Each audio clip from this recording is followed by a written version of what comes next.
live. Now let's get this camera situated a little better so y'all can see what's going on, because this live stream will be rather short because we're just live streaming a Benchy here. But this Benchy will be done on hardware that is very, very special. There's going to be a full video on it that is not just a Benchy, because this is using the world's first and only, as of the time of this video, genuine MicroSwiss heatsink that has been custom manufactured by MicroSwiss for me, because I paid them to do it, that has M10 threads instead of a Bowden collect. This is something I've been working up towards, and I've been talking with MicroSwiss for the last week or so, or last few weeks, to try and get this done. And I didn't want to tell anyone exactly what I was doing because I wasn't sure if MicroSwiss would actually do it. But here we are. We're using the heatsink, and it's going pretty good. Now, if you're looking at that, that's actually not all that important. The important thing is, look down there, that is a compression fitting. And in order to use that compression fitting, you have to use some threads on a heatsink. And at the time, MicroSwiss did not make such a heatsink. So let's zoom back in.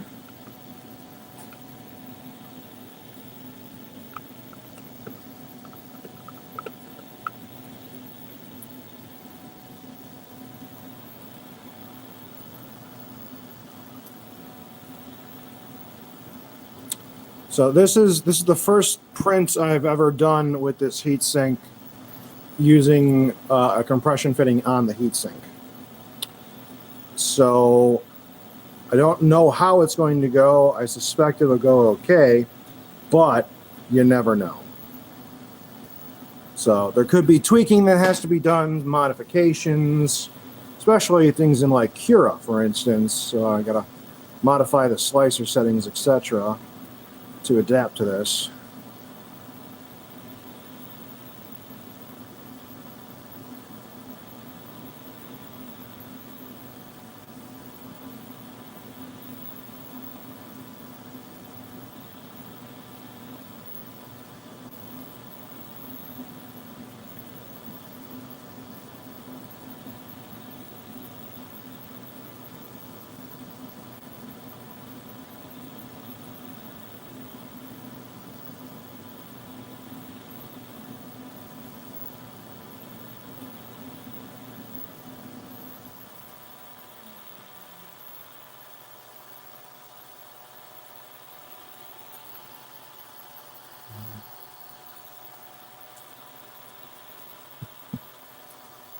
Hey Sam, how's it going?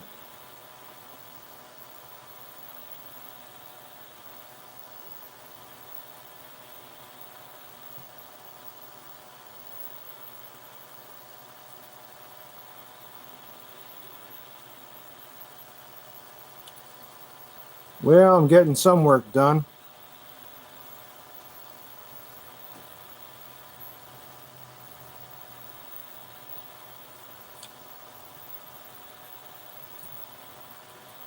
I'm testing a component that MicroSwiss manufactured for me. And as of the recording, this is the only one in the wild. Good to hear. For anyone who's reading the comments, Sam is an actual friend of mine in real life. He has a bit of a rodent problem, and he used some Glade air fresheners to try and rectify that problem. So, some little context there.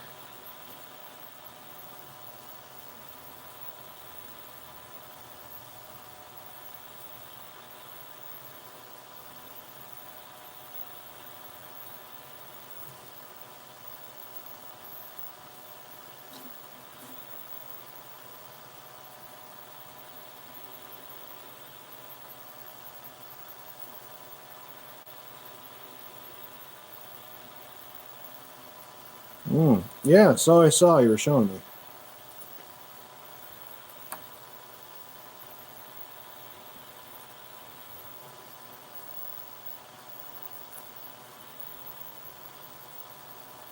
How's the video stream, guys? Is it coming through clear enough?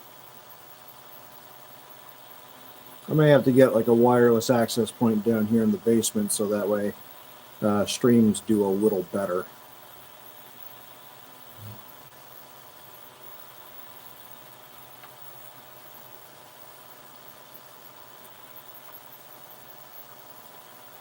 Well, that's good to hear.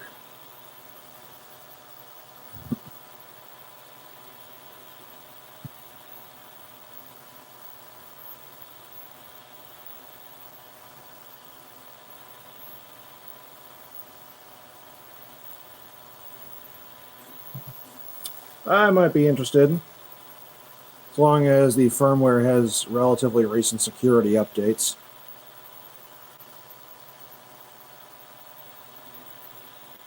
Although we can talk about personal stuff on the phone later, but right now we are just watching this benchy go, making sure the components are working properly.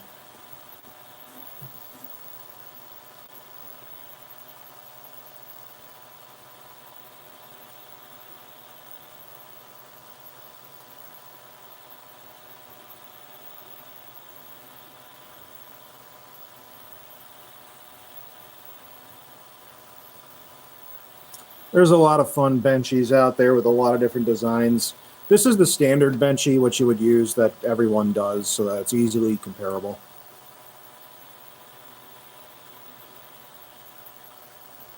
Everyone loves the benchies. It's a fun print, too.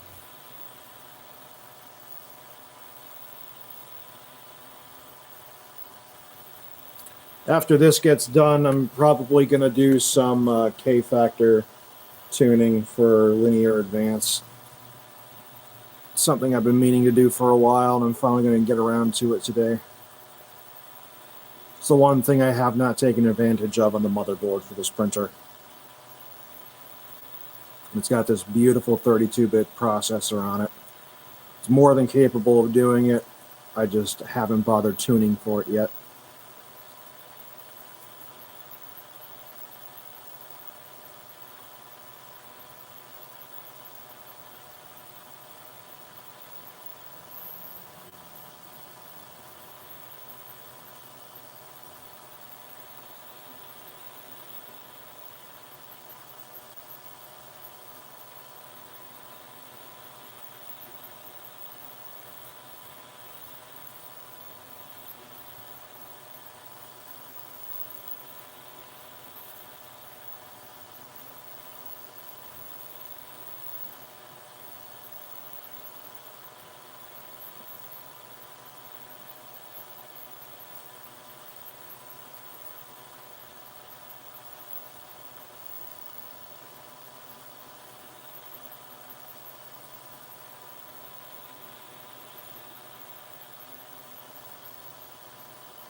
It doesn't surprise me, Sam.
About the fan? What fan you talking about?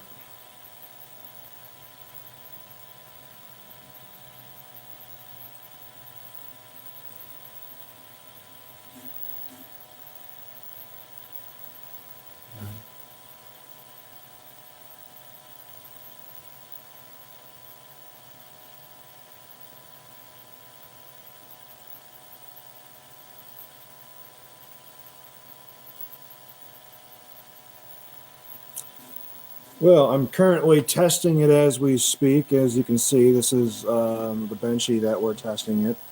So this is the first ever print that's been done with it. No, it's about the MicroSwiss heatsink that was made. It just came in today, a day early, in fact. So, woohoo! So I'm having it run through its tests as we speak, and we're going to see what the results look like. There's probably going to be a little bit of fine tuning that needs to be done, but this is all in the name of reliability. It's the same exact size as the standard CR10 heatsink from MicroSwiss, but the threads that are used on it to hold the Bowden tube are M10. So instead of using a plastic Bowden collect like they typically use, they made one so that I can put my compression fittings that I use in a genuine MicroSwiss heatsink. Now, they actually made the threads and everything, so the alignment and everything is perfect, which is just fantastic. Yeah, I heard he got an Ender 3, so I'm sure I'll be getting a lot of questions on how to set it up and, you know, troubleshooting and all that good stuff. There's always something. But Ender 3s are fantastic building platforms to start with.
Yeah, when you start 3D printing, you end up doing more calibration and troubleshooting than you do printing.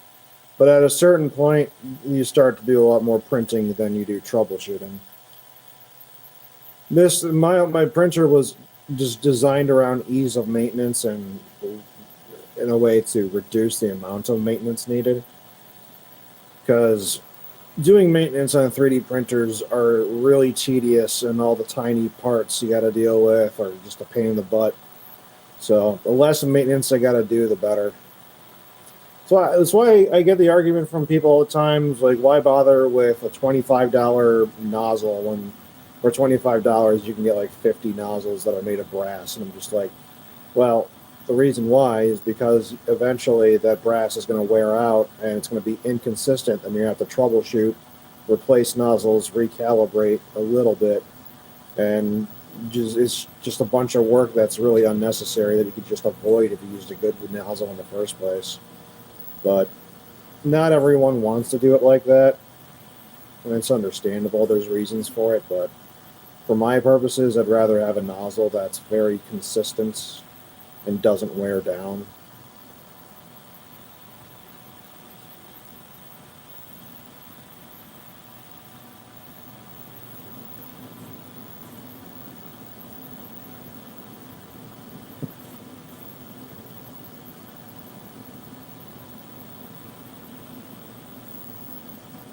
You should get Alan in this live stream so you can see what a print actually looks like. I don't know if he's done any printing yet on his Ender 3.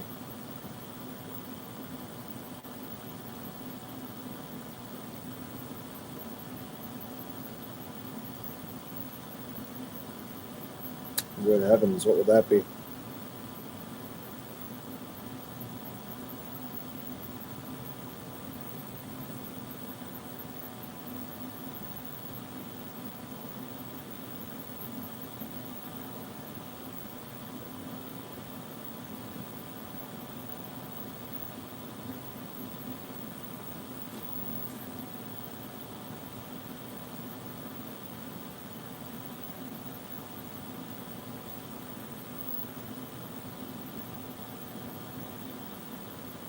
Oh, okay. Gotcha. Well, it's good to have any work at all nowadays. I feel like I've been saying that for most of my adult life, but now especially. Any work is better than no work at this point.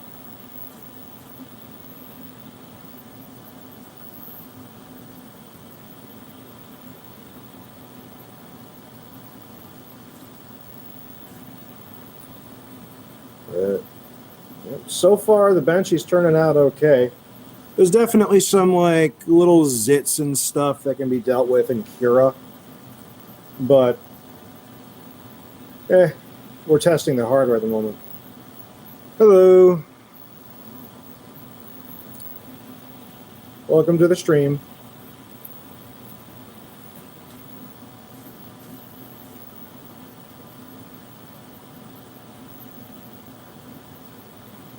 Nice.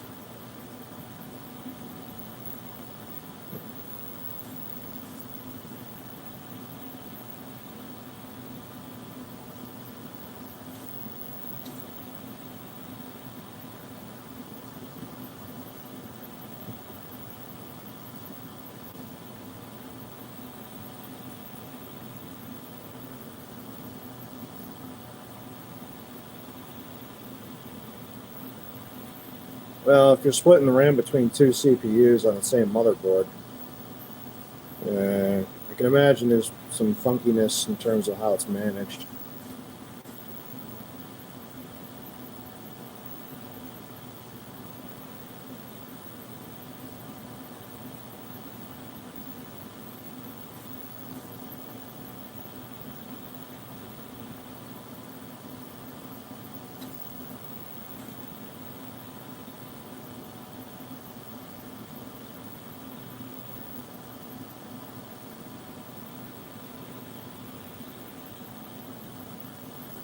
Oh, jeez. Tri-channel RAM. Good gravy. I remember. Yep. Well, if it's tri-channel and you got six sticks,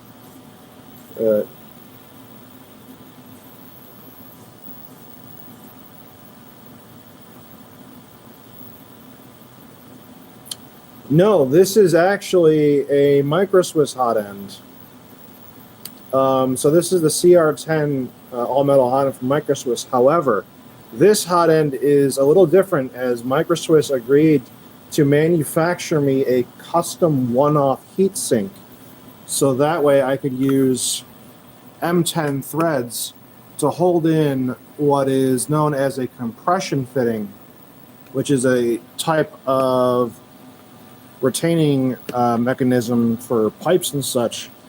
So instead of using this, I am using, I don't have any right in front of me, but I'm using a special type of coupler that's not typically used in 3D printing, but I'm testing the validity of its performance in 3D printed applications. So as of right now, I'm the only person outside of MicroSwiss to have this heatsink, because I was the one who requested it and they custom manufactured it for me. But if it goes well, you never know. They might possibly look into doing something for the general public. But I'm doing the testing right now on my end, and I've had fantastic success with these types of fittings on my extruder. So I really wanted one for my hot end. So I talked to MicroSwiss via email back and forth with their manufacturing department for about a week or two. And when they agreed to make it for me, you know, I went ahead and I paid them, and they made it and they sent it out to me, and I just got it today. So I'm super excited, and now I'm just printing and testing out the fitting, seeing if everything still works normally, and then from there I can kind of fine tune and determine what settings work best with everything, if anything even needs to be changed. But so far, this is part of a benchy, and it's going to take a little while to complete, but it's getting there. I don't see any real issues so far that are results of using a compression fitting. You know, so I'm just basically doing this live stream to document the progress of the print, so that we can look back at a later time and see if there was any issues that may have arisen from switching over to this. But as far as I can tell, things are going swimmingly.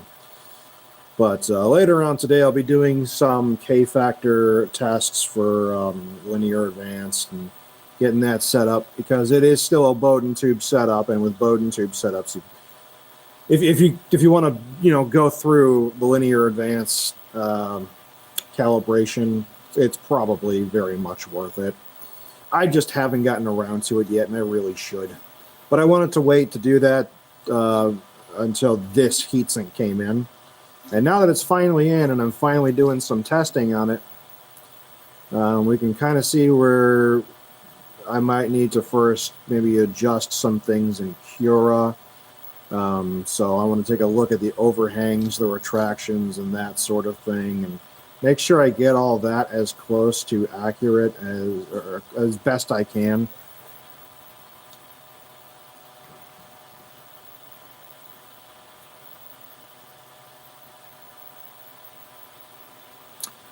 So you went with E3D. Did you go with a V6 or a Volcano? I mean, they're both a V6 platform, but although I guess E3D does make a few other things. I actually do have an E3D Chimera sitting over in my parts bin. So we have yet to. We used to use a Chimera on my friend's Ender 3, but the Chimera on an Ender 3 just had a lot of.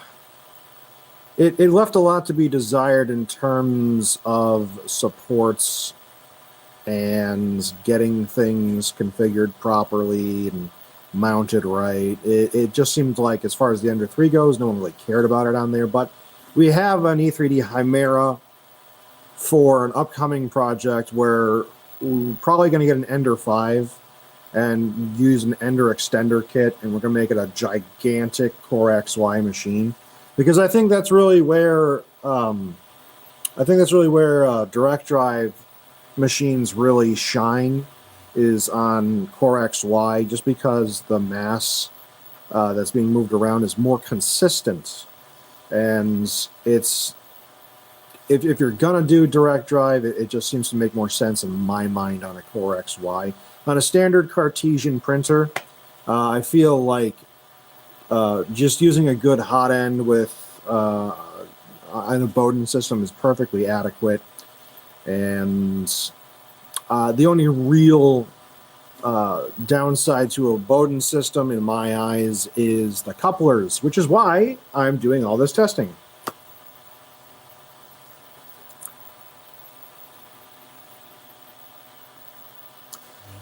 You know what? It's funny you should mention Two Trees. I have tested a number of things from Two Trees over the years. I've seen Stefan from CNC Kitchen test some things from Two Trees. If you know what the general consensus of Two Trees as a brand is, in my eyes, it's just not worth it. They don't think through their designs. Everything they make always is just shoddy. They don't really manufacture anything. They're just reselling the cheapest parts possible to try and gain the most customers possible. Everything they make just seems to be trash. So if it has a Two Trees logo, or if it's coming from Two Trees, I avoid it like the plague. There's just so many problems with their quality control. It's like they put parts out on the market without ever testing to see if those parts actually worked on the components that they advertise compatibility for. And it's that sort of thing that just drives me insane, because you end up buying something and thinking, okay, cool, this is going to improve my printing. And then you try it on and you're like, well, this doesn't work at all. So I can't deal with Two Trees.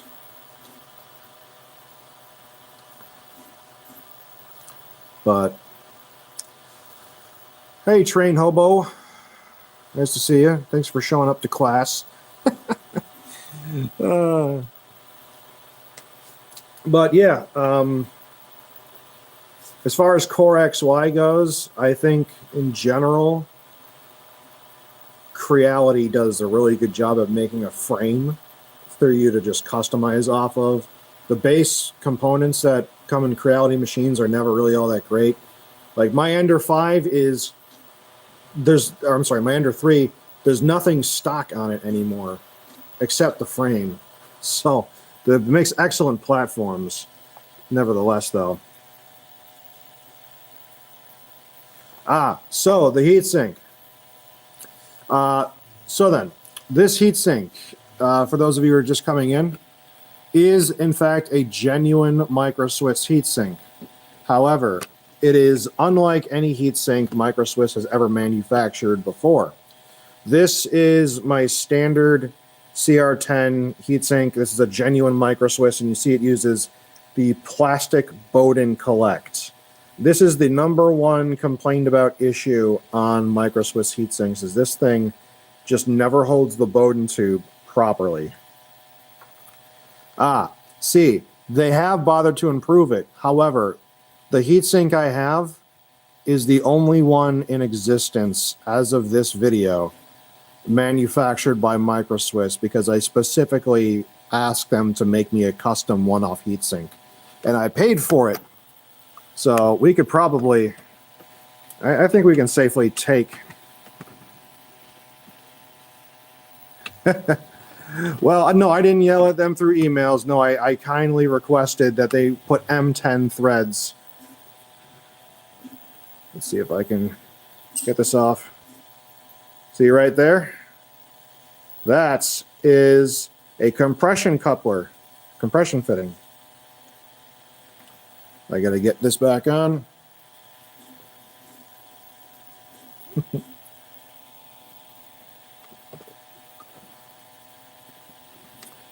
Here's the thing, is MicroSwiss, their customer support is actually really fantastic.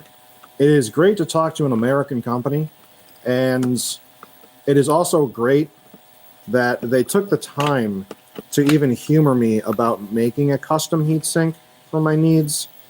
And who knows, at some point they may even consider bringing this heatsink to just the mass market to address this problem once and for all. because the main reason they don't want to deviate from the Bowden Collect is they want to ensure that they maintain compatibility with all the other products that they have that are add-on stuff, like their direct drive system.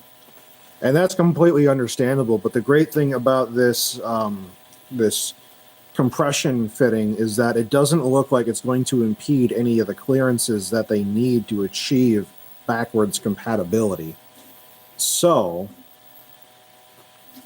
I do know Triangle Labs sells them. However, I did talk to Triangle Labs many months before, and Triangle Labs does not make them to the specifications that I need for Ender 3 parts. So the ones for my BMG clone use a certain thread. I think it's like an M6, I think. And then the M10 is just the ubiquitous size that you'll find on pretty much all like Creality heatsinks. And their compression fittings are specifically for the Prusa Mini. These compression fittings that I found on AliExpress are literally $2.50 for 5 of them. It is a stupidly good deal because the seller, they're not selling it as a 3D printer part because it's not. It's actually for the plumbing industry, but it works perfectly fine for this application, which is why I've been trying and testing these things out. And they're just dirt cheap, and they work super well. They hold Bowden tubes in just so good.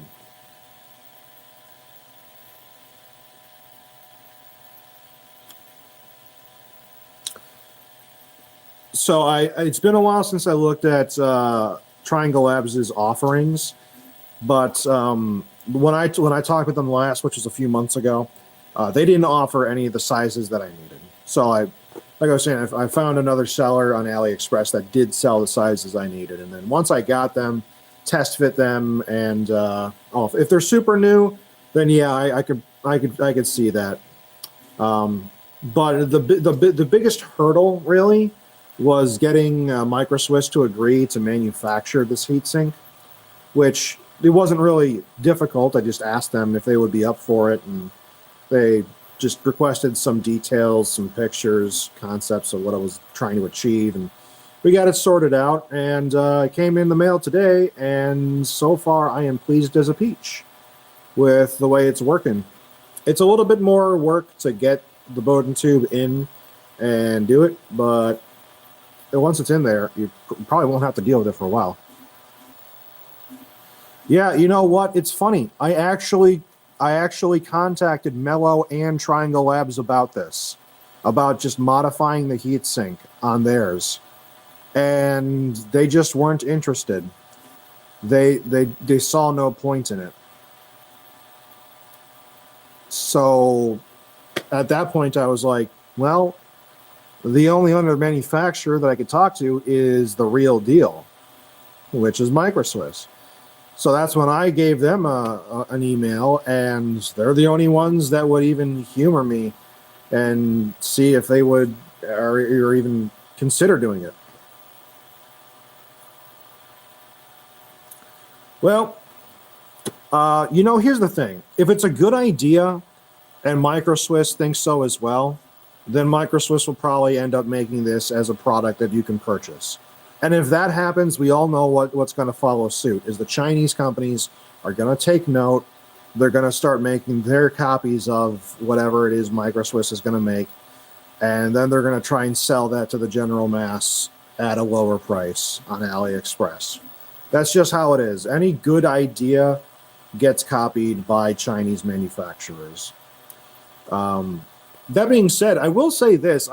I've got so many hot ends in my wish list on AliExpress that are all completely different and yet all the same, because they just take the best ideas and they come of one heatsink or one hot end and combine those with the best ideas from another hot end, and they just amalgamate them together.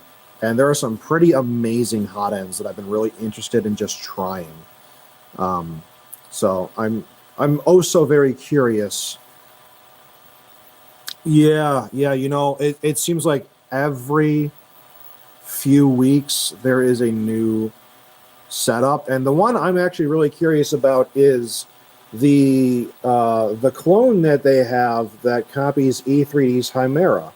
Because I've used the Chimera, I got a Chimera in my parts bin behind me, and the Chimera is actually yeah, the Matrix, yeah, and I've got the real deal Chimera, and I've used it for a long time. I used it for making face shields for Operation Shields Up, so that I was able to donate face shields to hospitals back when the pandemic was first starting. Um, and it did superb. It did a fantastic job. Now, it is a pain in the butt to set up, and it's a pain in the butt to do maintenance. Oh, yeah, I can imagine. Because E3D puts so much time and love into figuring out how to manufacture the Chimera. But the problem with the Chimera is there's been so many recalls on them for simple machining issues, or maybe not machining issues, but quality with some of the components breaking in certain areas, or not being strong enough for certain parts of the application. They fixed them all now, but it was a rocky start at the beginning. So I'm very interested in seeing the bimetal heat break. But the one thing about the Matrix that I think is a super good improvement over the Chimera is, in fact, the heat break, but not because it's bimetal, but because it does the same thing that MicroSwiss does. If you look at the video, you'll see a little bulge of metal on top of the heater block. And that makes it so that the threads bottom out, or the threads only go through the heater block at a predetermined position. So when you screw in a new nozzle, it will always meet up at the same points in the heat block every single time. And it means there's less wiggle room, and you can retain them more accurately. That's what I love about the MicroSwiss design, is in terms of fitment, everything is predetermined and fit in an exact location that's repeatable every single time. And E3D just didn't make a heat break that did that. It was just all threads. They didn't put the little stopper that goes on top of the heat block. But the Matrix from Triangle Labs has that. So it's an improvement in my eyes, because that means once you get the heat break all the way down and screwed in place, then there's nothing else you need to line up. You just bottom out the nozzle up in the heat block and butt it up against the heat break, and bada bing, bada boom, you're good. You just torque it down a little bit. The recommended torque setting is around like 3 Newton meters of torque, and then you're fine. And I've got a cheap MicroSwiss clone. It's get them on AliExpress for like $5, and they do fine enough, but they work more like the E3D setup on the heat break, where there's no stopping how far the threads go into the heat block from the heat break. And that right there just kind of killed it for me, because it's such a good part of the design that I just didn't want to give it up, even though it did have M10 threads. But oh no, Mello already has. As far as the MicroSwiss clone goes, Mello's been doing it. In fact, it's funny you should mention that, because if I move my camera over here, this printer has a Mello heatsink. It's a MicroSwiss knockoff from Mello. Oh, they're doing it on their V6s. Okay, you know what? That's got me interested, because the V6 is so ubiquitous because it's such a good design. But I wish I've been wanting to see that heat break bottom out at a predetermined location for a while, because setting up the nozzle has always been a pain in the butt otherwise. It's easy enough to do. It's just another step that I don't feel like doing all the time. But if Mello is starting to do that, then it's really just a matter of time I tell you, like all these Chinese companies are just amalgamating the best parts of different designs together.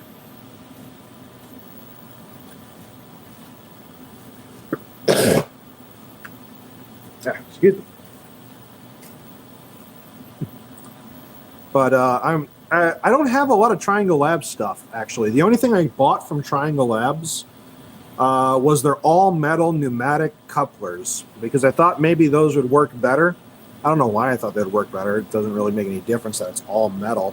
If the teeth are metal, that's the main point. But they failed within like a few days, and I'm like, wow, that sucks. Yeah, I mean, the two big names that everyone knows about are Triangle Labs and Mellow.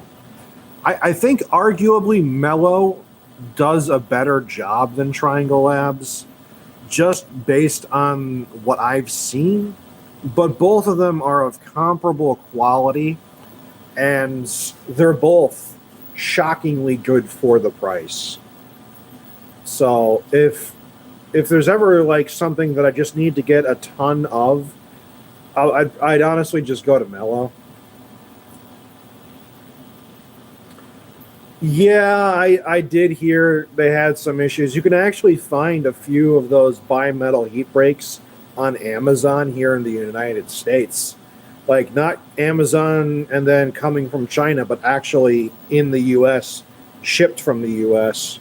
They're a bit more expensive because of course there's the whole tax of, it's already here in the United States, so you're getting a quicker thing. But I did see I did see there were some problems with the whole bimetal design.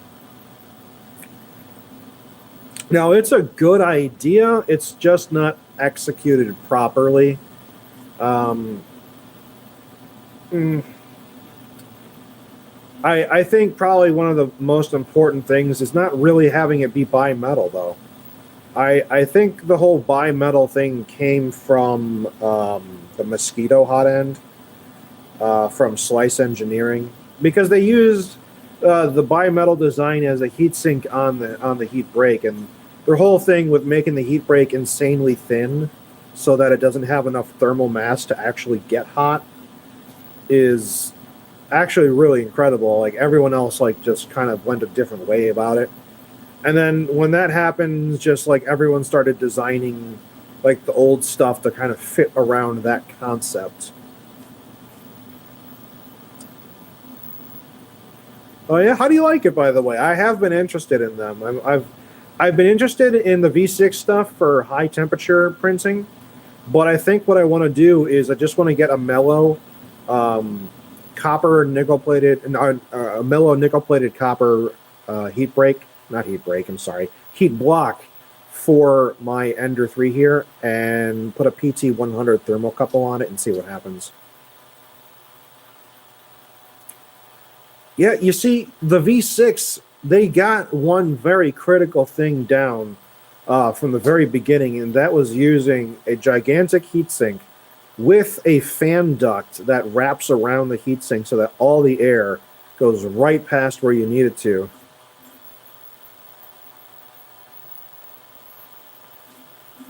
Yeah, I mean, the high temp thermistors are great. I actually love the bolt type thermistors because they retain so well. I've actually had my Gulf Coast Robotics EPCOS thermistor for, oh my goodness, like 7 months now. And I haven't had a single issue ever since I implemented strain relief on my hot end design for my fan ducting. So it's done really well. I love bolt type. I will never go back to a standard glass bead thermistor in my life. I even like them better than the cartridge types.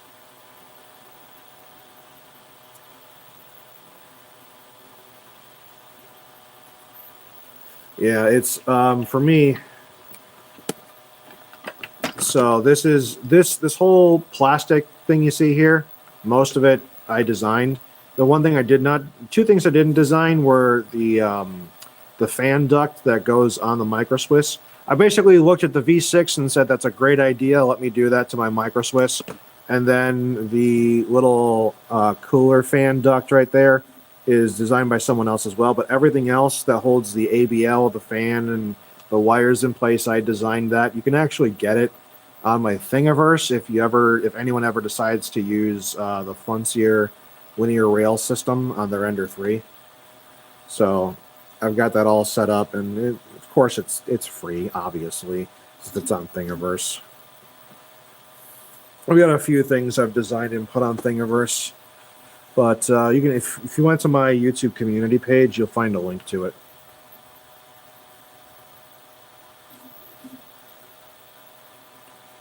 Alex Kennis. No, I haven't seen him. The main guys I watch are Teaching Tech. I watch a lot of Teaching Tech. And then CNC Kitchen. I love Stefan. Stefan is such a cool dude. His methodologies is just so good. And then there's Maker's Muse with Joel. You gotta love Joel. He's a bit of a goof, but that's why we all love him. And there's a few others I can't remember the names of right off the top of my head. But I tell you, when I first got this Ender 3, goodness, I was watching so many videos. Did he really? Wow. Okay. So I'm glad I'm not the only one who freaking thought to use these, because I saw them on the Prusa Mini, a picture of a Prusa Mini, and I thought, I used those on my refrigerator to hold my reverse osmosis water lines. Those things handle 80 psi all day long. And I thought to myself, if they're using it on a Prusa Mini, I bet I can get those in the sizes I need for my Ender 3. I gotta check this guy out then. Sounds right up my alley.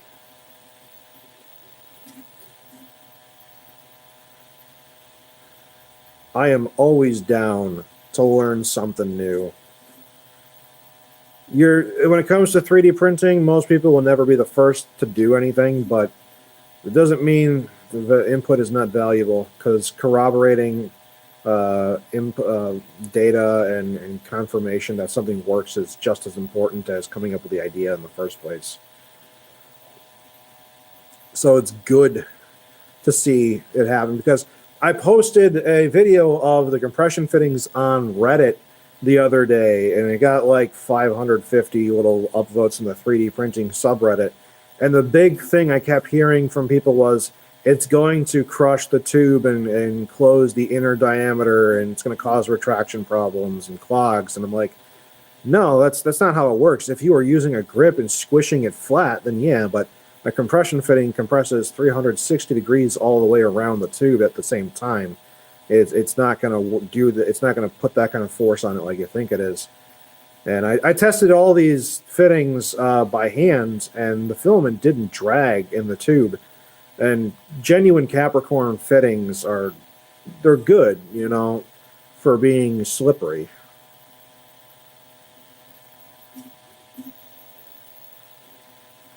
Interesting. See, I didn't have to drill the tubing, the fittings, and in fact, these fittings are only about hand tight. So I've had my hand tight fitted one on my BMG for like at least a month or two now, and it's been the most reliable fitting I've ever used. Yeah, no, well, here's the thing. If you're used to using these types of fittings, your first instinct is to go and take a wrench and use that to tighten it. But here's the thing. When you're using them for plumbing, yeah, you would do that, because usually it's going over a copper tube, and you want it to be watertight. In this application, that's not necessary. You're just looking for it to be held in place. So you don't actually need to use a wrench. And because of that, this is the amazing part. Because of that, you can undo these fittings and reuse the brass compression sleeve. This brass compression sleeve this is like its 5th go around being tightened on a different tube. Just, testing fittings and stuff over the course of the last few days. And it seems to be working fine. It holds everything very snug. and it doesn't seem to impede the flow of filaments, at least not that I can detect. That's what we're testing here, is if these fittings are in fact impeding any sort of flow of the filament. But being hand tight is more than enough force to keep these things in place. They're not going through the kind of strain where it's like, I've got a friend, and he works a lot of manual labor jobs, and even he had a hard time pulling a hand tightened fitting Bowden tube out of place. Hydraulic fittings, eh? Interesting. There's got to be a world of fittings out there that have just been like overlooked. Just because people, they look at the market and they look up 3D printer specific parts. And that's the thing about 3D printers is when 3D printing first really started to take off, we didn't have filament. We used weed whacker line. Because it was around like 1.6 millimeters in diameter. You can still use weed whacker line to print with. Now, don't do it in an enclosed space. The melting of that plastic is toxic in terms of the fumes it puts out. But it's absolutely 100% doable. And that's kind of where the whole idea of the filament process came from. And, you know, we've just been adapting slowly ever since.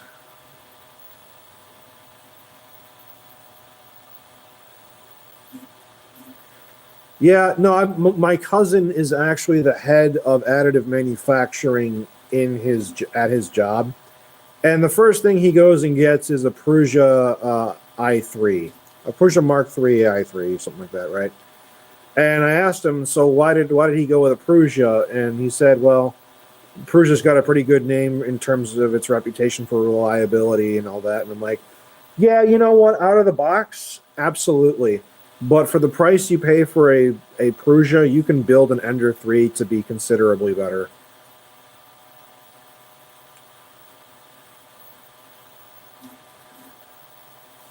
It really all depends. Yeah. Well, that's the thing though, is like the design for the Prusa Mark III i3s, they're pretty set in stone. I don't see people really trying to improve them much beyond what's already there.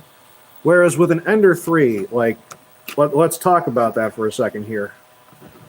Like, this Ender 3 is not stock in the slightest.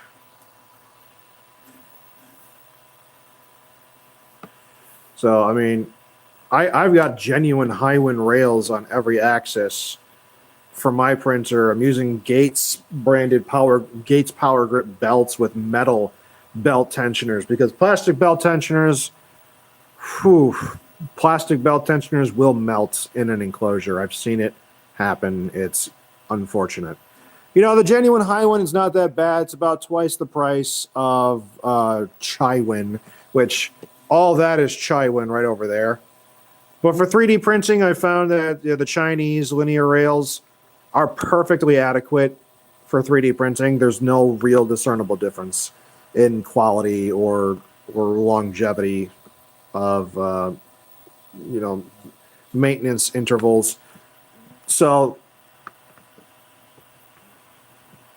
oh yeah, no, you could definitely improve the Chaiwin stuff.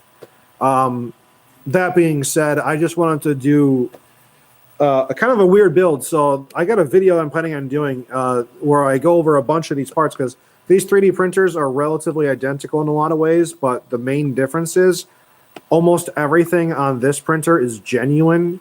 Almost everything on that printer is a knockoff.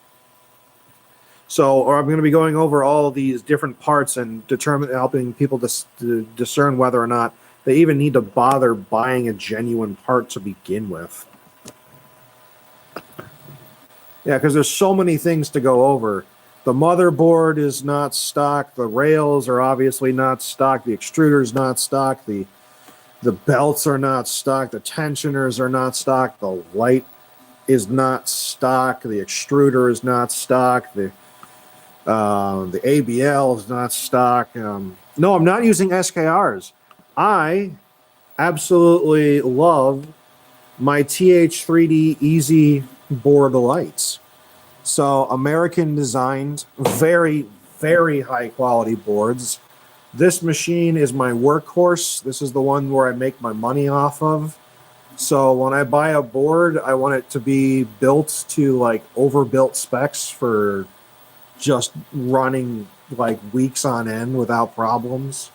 And I didn't feel like going with an SKR because I know they have reliability problems. I do love the fact that the SKR boards, you know, they are expansive. They are super customizable. That's very cool. It's just not what I needed for this printer. I will probably try an SKR on our next 3D printer build, which will be an Ender Extender Max Ender 5 with the Chimera stuff. Oh, God, yes. 32-bit processing is fantastic. You think it's not necessary until you start getting into the advanced features of Marlin, where doing all these calculations, especially at high speeds, and that's actually why I stick with a Bowden setup, because I plan on tuning for high speeds. If you're working with a direct drive, the mass on the gantry is just, it's going to cause artifacting. So that's why I'm trying to continue to advance progress with Bowden setups.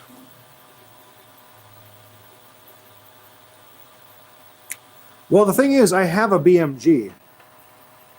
That's my BMG right there from Fisatech. No, I know the BMG win. They basically took the heatsink from the Chimera and put that on a BMG. And they stuck a NEMA 17 motor on there. It's really cool, but I really don't want a direct drive just because the mass is... I do a lot of production models, and I want them to come out as cleanly as possible and as fast as possible.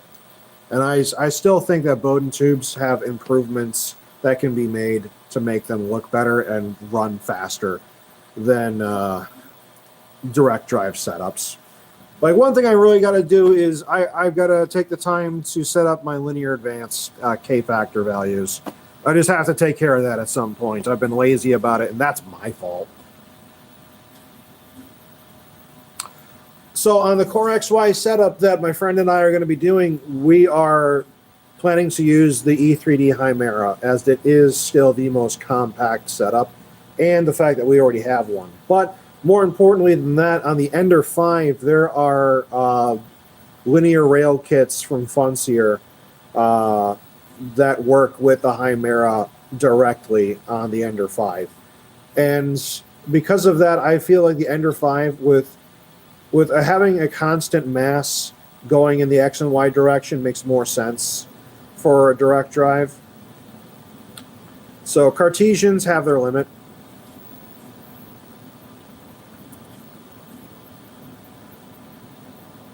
I'll have to take a look into that. You know, I've got a very accurate scale sitting behind me that measures with a resolution of about 1 to 2 grams. So I'll put my Chimera that I've got in the back and see, because part of it is also, you know, are you going to be running copper on the heat block for like high temperature stuff? Because copper already, that you're increasing the thermal mass considerably, just because it's a far more dense metal. It's much heavier. And then you start getting into like copper nozzles as well. You know, that's going to add some weight to it on top of that. So there's a lot of things to consider. But as far as being compact, it seems like the Chimera is the most compact. That being said, there's definitely things about the Chimera that need to be addressed. Like, I've heard people have heat creep issues once they start getting into like the really hot stuff, like peak and PEI, you know. But I don't really print in that. But if I did, I would probably just put water cooling on the Chimera. Like, it wouldn't be hard to just buy a water cooling kit. But then we're starting to get into some pretty exotic stuff. Yeah, I mean, I plan on buying the. Oh, they have a water cooling matrix. Okay, interesting. I'll have to take a look at that. That is very cool. I plan on using the Chimera first, and basically doing the same thing that I'm doing now, where this is like all genuine parts except for that BMG. Uh, it would be the only reason I'm not using a genuine Bondtech BMG is because last I looked, they don't have the ability to use threads on their BMG, which I could be totally wrong about that, but that's one of the main reasons I didn't bother with it. But then this one's like all just Chinese knockoff. So I want to do that again. See, I don't want to print an adapter. I want like the parts that I use for the hot end and the extruder, I want those to be made of metal. I want those to be strong and resilient. And just because, plastic, it gives way at a certain point.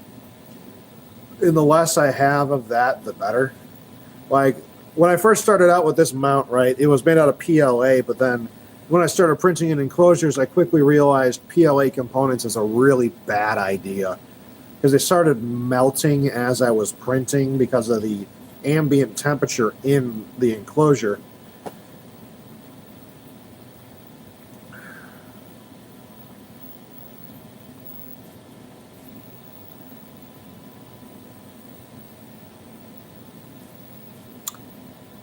Hey, hold on, let me read that again. I don't think I read that right. Live chat.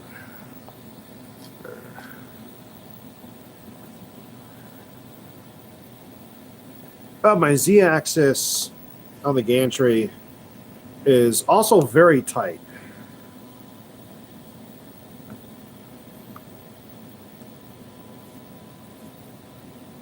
I let the Bowden tube just kind of do as it does. It's one of those things where I went with the all metal thing because your first inclination is you think, well, metal is probably stronger than plastic. I actually do have a plastic BMG coming in the mail because I am curious about them. It's the one that's made out of clear plastic, so you can see all the inner workings on the inside working as it does its thing, because I've been curious about that. No, I don't think it's mellow. It was $10. So I was like, you know what? For $10, I want to see what it does. Because I've got a friend who's got a plastic BMG that has served him in good faith. It's just one thing that I find kind of interesting is Bondtech doesn't have like injection molded parts. Like from what I heard, they were still making them out of SLS, or no, not SLS, FDM printed. That's how they make their BMGs, which, granted, they were printed out of nylon, which is super strong. But it looks like they're injection molded, so I don't exactly know. I have to take a better look at that. Maybe I'm just tripping. So I could be totally wrong. I got to take a look. Because I'll tell you what, metal BMGs, they need lubrication, and I use like genuine super lube. Oh, let me show y'all what I'm using here. I use good old super lube. This stuff is incredible, by the way. You can use this for so many different things. No, I agree. The metal thing. This particular super lube is part number 92003. Yes. You can actually get these at Harbor Freight. I didn't know that. I wish I had known that because they're cheaper at Harbor Freight. It's the same thing. But I use this super lube on all my linear rails. I use it on both of my Z-axis rods. Any part that has metal on metal.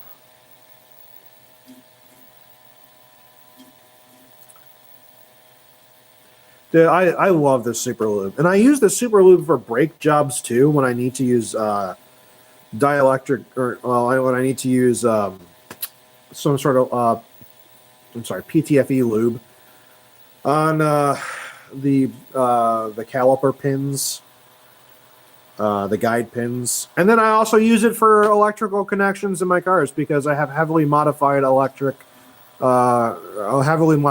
headlights and stuff on all the vehicles I work on because I do HID retrofits, like proper HID retrofits. So it takes a long time to make a new housing, put projectors in there, do all the connections and everything. And they're all, you know what? No, because this stuff is dielectric grease. It works perfect for that. So as far as connections goes, it's perfectly fine. There's no problems that I can discern. This stuff it's got so many uses. It's like WD-40. I know, right? Once I realized the number of things that can be done with this stuff, it's insane. It's like, why didn't I use this before? Why didn't I know I could get it at Harbor Freight? I'm always in Harbor Freight buying something. So it's such a good little thing. Like I use all the electrical connections that need dielectric grease, my caliper guide pins, my metal on metal contact points for the 3D printer. There's just no beating it. It's perfect. It's like WD-40 and duct tape. There's 1,000,001 uses for it.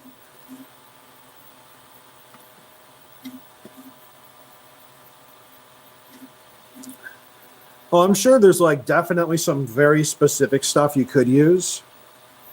But yeah, Super Lube is from what I was told, good for linear rail stuff as well. Super Lube's awesome, man. Good old, it's one of the very good things that's made in America still. So I like it. It's good stuff. Highly recommend it. For this big tube, man, this tube's going to last me forever too.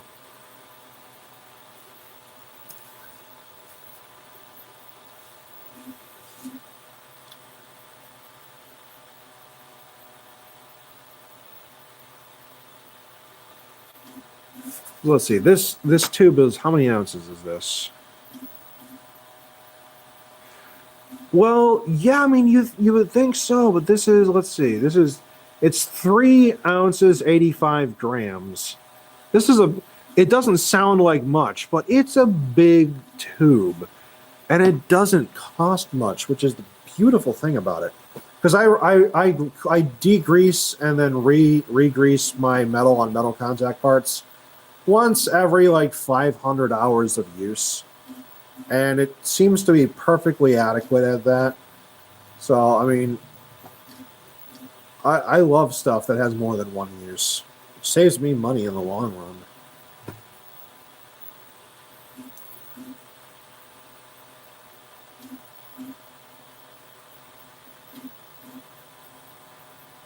All right, now we're getting into some good retractions here. Constant retractions back and forth. This will be a good area to test this whole setup with. Let's see. Looking for string. I actually don't see a whole lot of stringing. My retractions are 3 millimeters at 50 millimeters per second. Prime speed is 50 millimeters per second. I do have a tiny bit of extra prime in there, but I suspect I probably won't need that extra prime amount once I dial in my K-factors for linear advance. It's just something I do to make sure that on certain prints that I do, all the little things, because I do 18-hour prints almost every day. And I don't know why I've just never bothered with linear advance. It's dumb for me to not have done that yet. But so I'm going to be doing that later today. Because despite the fact that this board is using TMC 2208 stepper drivers on the board, they're implemented in such a way that it will work. Like I know the silent boards. Well, here's the thing. The Creality 2208s are implemented very poorly, and that's why you can't use linear advance on them properly. But the way TH3D implemented linear advance on their boards works really well. And that's why you're still able to use them on 2208s.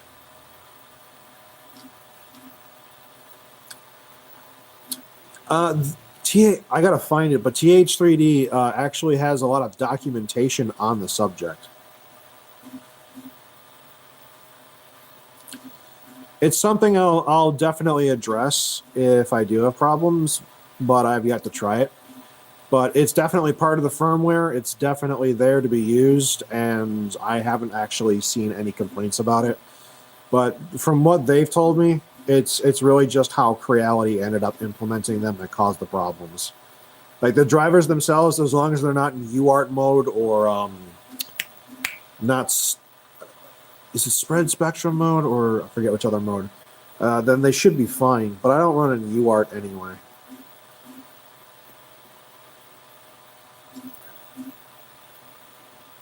Spread cycle, that might be it. I can't think off the top of my head at the moment. But it'll certainly be interesting because I do know 2208s do have that known issue, but I'm kind of thinking it's probably not gonna be an issue. But there's really only one way to find out, and that's to try it. So that'll be another video on its own.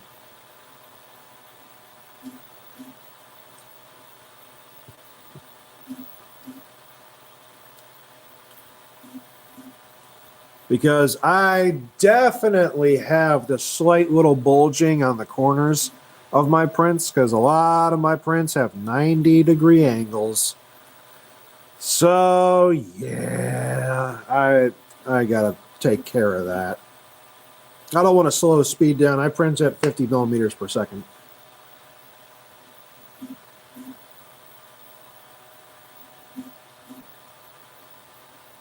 Alex Kenson, or I'm sorry, Alex Kennis. I will definitely look that individual up because there's no shortage of information on 3D printers. I don't know if the link is going to work properly in chat on a live stream. But I'm sure I can just Google him and find him.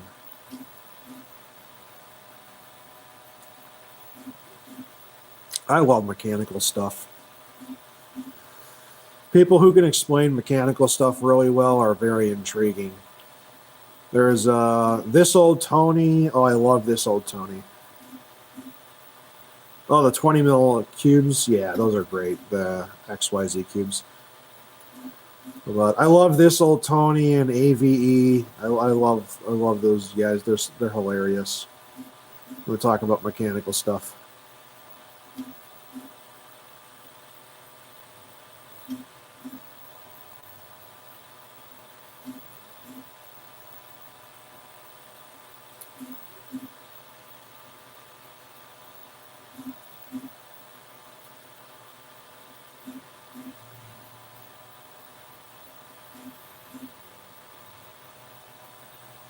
TOT. Is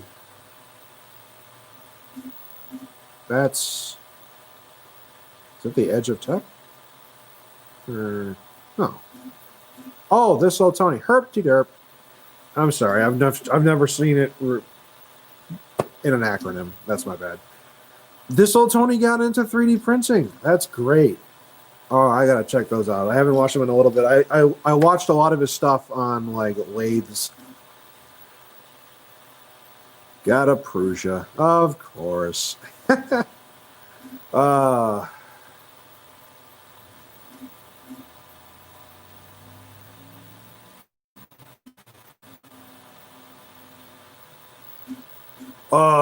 Of course he'd be using a dial gauge. Like, that is so This Old Tony. I've never used those before. I always use the paper method, and then I use Octoprints, the bed mesh visualizer. To level everything out finally.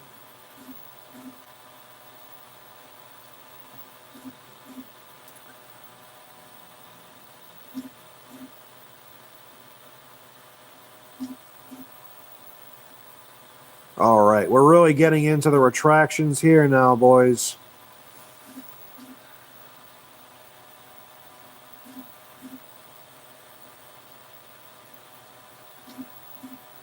This is where we see if this, yep, there's a tiny bit of stringing. Now, here's the thing. I did have my retractions set to 6 millimeters before for a long time. But what I noticed is at that distance, I was pulling air into the nozzle. And as it reprimed, it would get air bubbles in the plastic. So I'm still fine-tuning the retractions again for the current setup I have. So that way I avoid the bubbles, because air bubbles in plastic, that's going to make any prime just awful. So I had too much retraction. Wow. See, ooh, it's stock extruder? Like, wait, what's his stock extruder? You're not talking about the Mark 8, are you?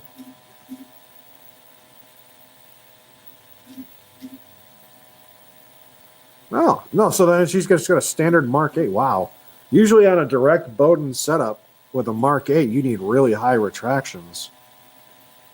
That's actually impressive.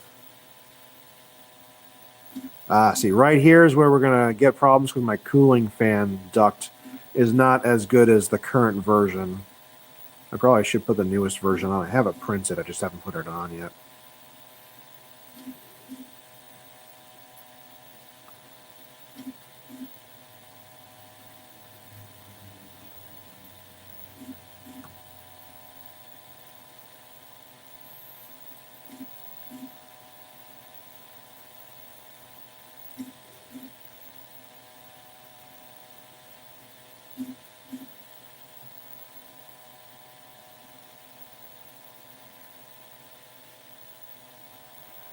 Yep, I need to put the other part cooling fan on, duct on, where it gets much closer to the nozzle.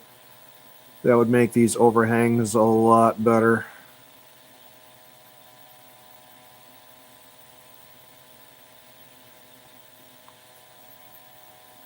It's just a little too malleable.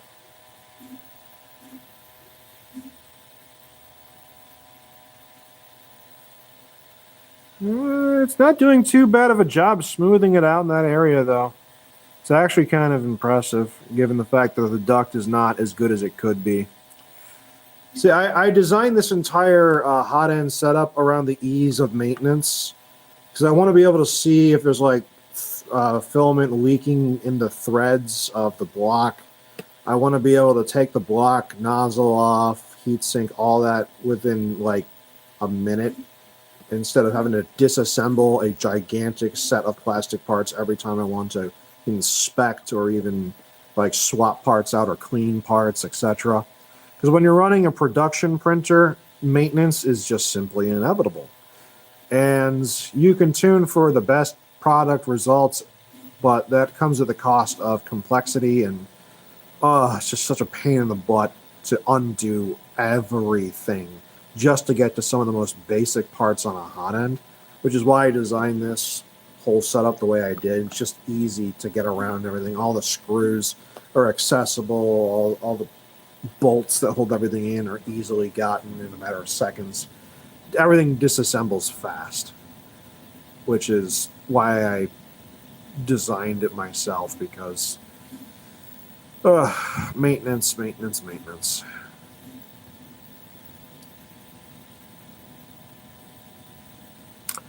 But still, overall, the Benchy's not bad. It's not hardware related issues, except like for overhangs, but that's not the fault of the couplers that we're testing out right now.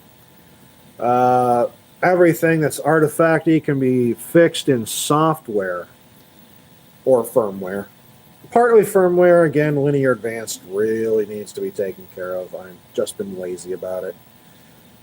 But it seems to be doing okay. Let's see. Did I actually turn this fan on at 100%? I can't even remember.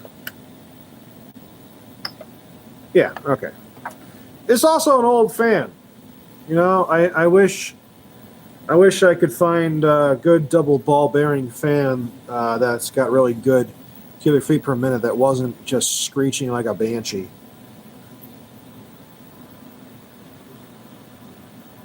All right, Derek. Nice to see you. Thanks for stopping on by. I usually go with whatever TH3D recommends because they do a lot of good curating for the parts, and they're pretty good about selecting the best options. They do a lot of testing on their end as well, which is why I support them. They do such a good job. And when you buy from TH3D, you also part of their sales go towards funding Marlin, which is really important. Without Marlin, a lot of us would be screwed. So, got to support the companies that support everyone else, man.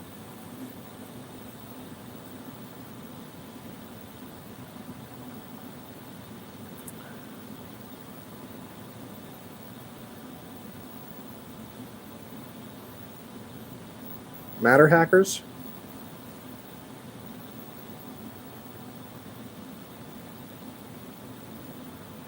Interesting. I was actually just at Micro Center the other day, but that'll be a story for another time. I'll see you later, Derek.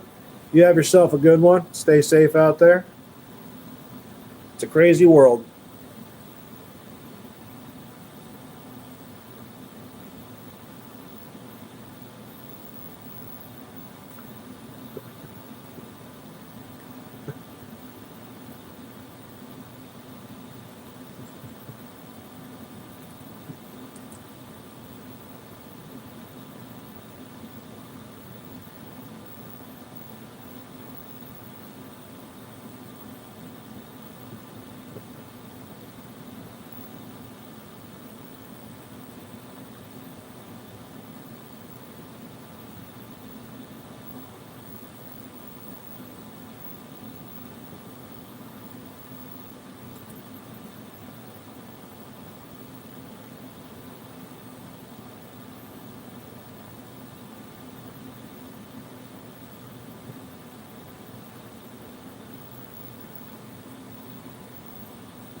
I need to get a more comfortable chair.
And ladies and gentlemen, we are almost done. Just a few small layers left to go.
Hey, we're done.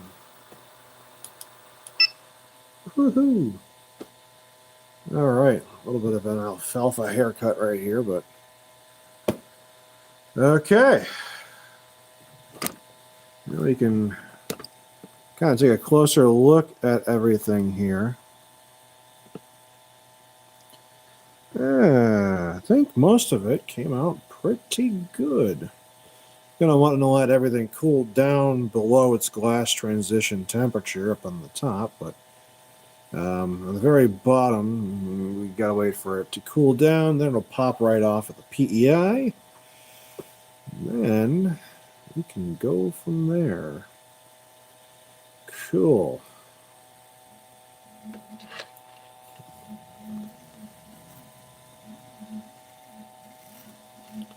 All right. So then, I'm going to end the live stream here, everyone, and later on in the next day or two, I'll have a full video talking about the heatsink that I've used that's been custom made, and we'll be going over some more details in that video. But for those of you who came over to the live stream and said hello and stuck with me for a little bit, thank you for dropping on by. You can see me in the next video that I upload normally.